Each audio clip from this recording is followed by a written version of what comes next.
গণ অভ্যুত্থানের ফরমান ঘোষণা করা হবে এই মর্মে একটা ঘোষণা এসেছিল। মুরাদ হাসান তিনি ঘোষণাপত্রের বিষয়ে 3টে পরামর্শ দিয়েছিলেন। আসসালামু আলাইকুম প্রিয় বন্ধুরা, সবাই কেমন আছেন? আশা করি সবাই ভালো আছে। তো চলুন সেই মুরাদ হাসানের বক্তব্যটা শুনি। তারা তিনটে কি পরামর্শ দিয়েছিল আজকের যে তারা এই যে ঘোষণাপত্রের ওখান থেকে মিটিং করে বেরিয়ে এসে তারা সাংবাদিকের সাথে কি বলছে, চলুন আমরা দেখি। ভিতরে একটা প্রোক্লামেশন গণ অভ্যুত্থানের ফরমান ঘোষণা করা হবে এই মর্মে একটা ঘোষণা এসেছিল। পরবর্তীতে আমরা দেখলাম পেশ করেনি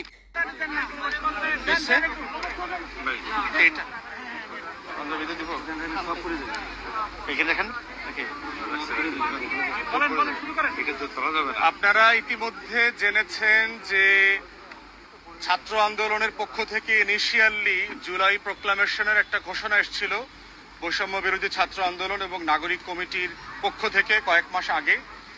এর পরবর্তীতে গত ডিসেম্বরে আপনারা দেখেছেন যে একটা টাইম দিয়ে 31শে ডিসেম্বরের ভিতরে একটা প্রোক্লামেশন গণ অভ্যুত্থানের ফরমান ঘোষণা করা হবে এই মর্মে একটা ঘোষণা এসেছিল। পরবর্তীতে আমরা দেখলাম যে এটা কি অন্তর্বর্তীকালীন সরকারের অথবা সরকারের না, এই জায়গাতে অন্তর্বর্তীকালীন সরকার এটাকে ওন করেছে এবং রাইটলি করেছেন এবং তারা বলেছেন সবার সাথে পরামর্শ করে তারা করবেন। এটার অংশ হিসেবে আমাদেরকে অন্তর্বর্তীকালীন সরকারের মাননীয় উপদেষ্টা মাহফুজ আলম একটা ড্রাফট পাঠিয়েছেন, ইংরেজিতে পাঠিয়েছিলেন একটা, এবং রিসেন্টলি একটা বাংলা ড্রাফট পাঠিয়েছেন যে এইখানে ঘোষণাপত্রে কি কি থাকতে পারে। এটার ব্যাপারে আমরা 2-3 দিন আগে আমাদেরকে পাঠিয়েছেন, সম্ভবত 2 দিন আগে, এবং আমরা আমাদের দলের পক্ষ থেকে একটা রিটেন পরামর্শ দিয়েছি তাকে যে এই বিষয়গুলো আলোচনাতে আসতে পারে।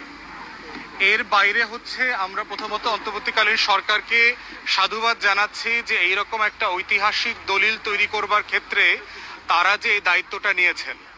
আজকের আলোচনার সারমর্ম হচ্ছে এবি পার্টির পক্ষ থেকে আমরা বলেছি যে শব্দে শব্দে সবকিছু আমাদের সব দলের একমত হওয়াটা কঠিন এবং প্রয়োজনও নাই।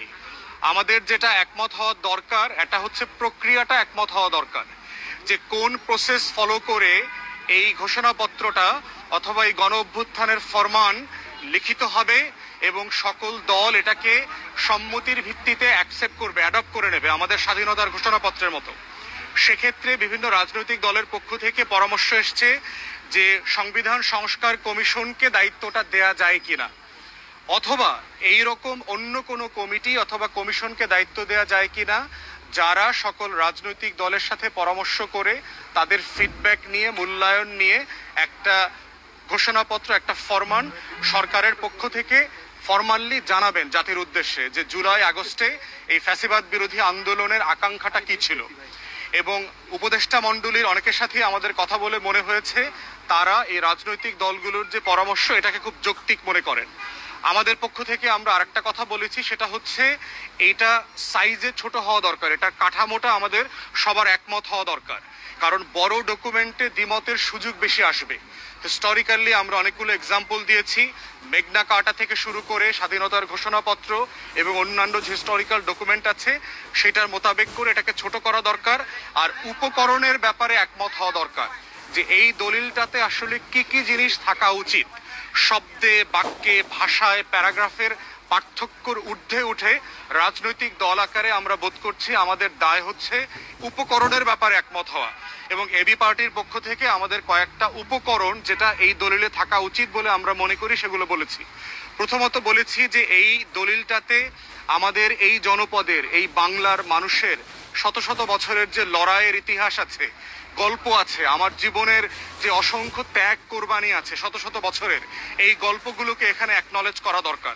সেটা আপনি 1757 পলাশী থেকে শুরু করেন, অথবা ব্রিটিশ বিরোধী আজাদির আন্দোলন থেকে শুরু করেন, ঢাকা বিশ্ববিদ্যালয় প্রতিষ্ঠা, পাকিস্তান রাষ্ট্র বানানো, 71-এর মুক্তির লড়াই, তারপরে 90, 2024, এই সবগুলো ঐতিহাসিক উপকরণকে এই দলিলের ভিতরে ইনক্লুড করা দরকার কোনো না কোনো ফর্মে। দ্বিতীয়ত হচ্ছে 24-এর গণ অভ্যুত্থানে যারা 3 মাস ধরে অংশগ্রহণ করে চরম স্যাক্রিফাইস করেছেন তারা যেমন গুরুত্বপূর্ণ, এই আন্দোলনটাকে 16 বছর ধরে রাজনৈতিক দলগুলো যে ত্যাগ তিতিক্ষা এবং মানে কোরবানির ভিতরে শাহাদাতের মধ্য দিয়ে এটাকে ধরে রেখেছেন, তাদের অবদানকেও স্বীকার করতে হবে। যারা দেশে ছিলেন, বিদেশে ছিলেন, প্রবাসী শ্রমিক থেকে শুরু করে ব্লগাররা যারা ছিলেন, সবাই এই আন্দোলনে অসীম ত্যাগ করেছেন এবং অবদান রেখেছেন। আমরা কোনো অবদানকে যেন ছোট করে না দেখি, খাটো করে না দেখি। 16 বছরের আন্দোলন আর 3 মাসের আন্দোলন অথবা 3 সপ্তাহের আন্দোলন, প্রত্যেকটা এই গণ অভ্যুত্থানের ফুয়েল আকারে কাজ করেছে। আমরা প্রস্তাব করেছি এই ঘোষণাপত্রে তার প্রত্যেকটা উপাদান যেন জড়িত থাকে। তৃতীয়ত বলেছি ঐক্যমতের প্রশ্ন, যে উপকমিটির মাধ্যমে অথবা